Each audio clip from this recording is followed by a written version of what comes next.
Mr. Speaker, I will have to say, I'm sure when you listen to the throne speech being delivered and reading it and comparing it with the actions of this Liberal government, the only word that really comes to mind is befuddled. Right? Befuddled is about the only way we can describe this throne speech. When I heard the member from Thunder Bay, Addington, earlier bemoaning that they can't do anything, that there's things beyond their control, and the excuses were, there was a multitude of excuses about why they can't do things. But listen to the, on page 2 of the throne speech. Ours is a time of significant global change, upheaval and uncertainty. We don't fully know what the global economic uncertainty means for Ontario. Simply put, our world has entered into a time of slower growth. I went through the throne speech. 13 times they refer to the global economic situation. 13 times. Lucky number 13.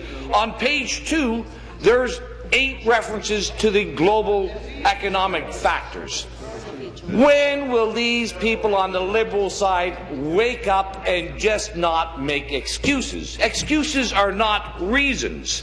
And I will say, let's compare the reality. In Saskatchewan today, their wages and incomes have risen above Ontario's. They're in the global economy too, aren't they? Aren't they in the global economy?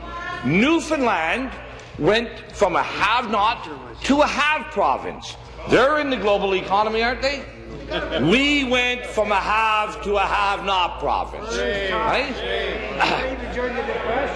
Our unemployment rate is above the national average, 8.1%. And it's been like that for 5 years. Right? Last month in October, we lost 75,000 jobs. This Ontario Liberal government has become a drag on Canada's economy. You've become a drag on Confederation. You've put us into a have-not position. And I just have to, and all we get from the Liberals is, my hands are tied, my hands are tied. It's the global economic fiasco and world doom and gloom. And that doom and gloom, you know what, that's a good phrase, doom and gloom, because here's the front page from the Toronto Star. Ontario faces 4-year recovery. And Robert Benzie and Rob Ferguson go on to say, doom and gloom in Ontario's economy will linger for another 4 years. Well, I think Rob Benzies and Rob Ferguson got it wrong, because these guys are not going to last another 4 years. The doom and gloom will not last for another 4 years, because this Liberal government will not last for another 4 years. But as long as they're here, they will be doom and gloom in Ontario. That is without a doubt. That's undeniable. I have to also say, Speaker, it was interesting, again, reading this befuddled throne speech and seeing the actions of the Liberal government. Now, we know that they've brought in this home renovation tax credit, which will give seniors a benefit. Not everybody, just seniors. They're bringing in a change that will give a benefit to some students. So some seniors will get a benefit, some students will get a benefit.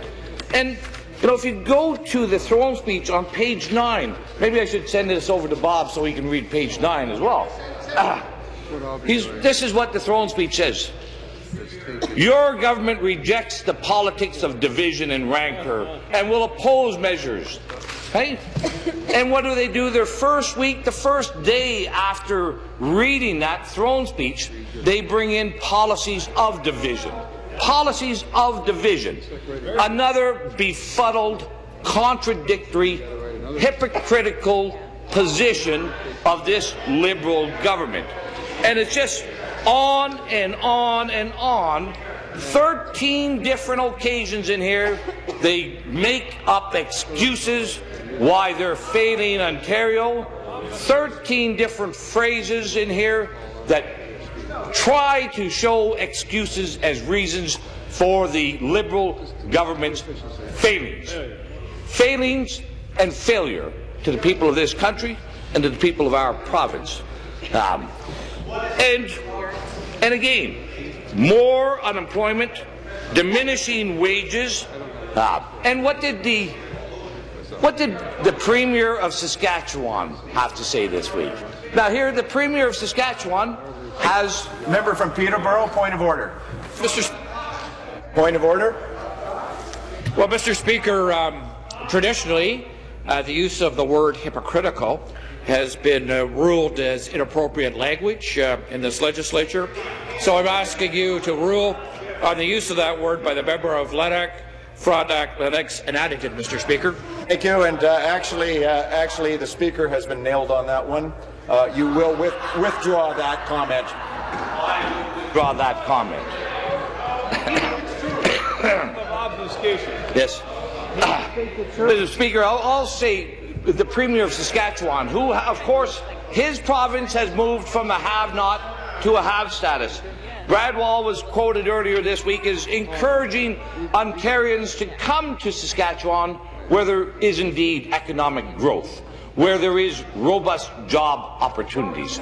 And isn't that just amazing that Saskatchewan now will be the haven and the place for Ontario residents to actually find advantages, prosperity, and economic opportunities. And I'll have to say this, Speaker, my family came to Canada in 1950 from Newfoundland. And at that time, Ontario was a have province. Ontario was the land of opportunities. Well, I'll tell you, there's a lot of Newfoundlanders going back to Newfoundland now from Ontario. They're now the province of opportunities. They're now the province of opportunities. And this Liberal government has killed, suffocated prosperity and opportunities for all people in Ontario. And really, Speaker, they have to recognize that it's not only the Ontario that they're harming our whole country. They're harming the economic prosperity of our country.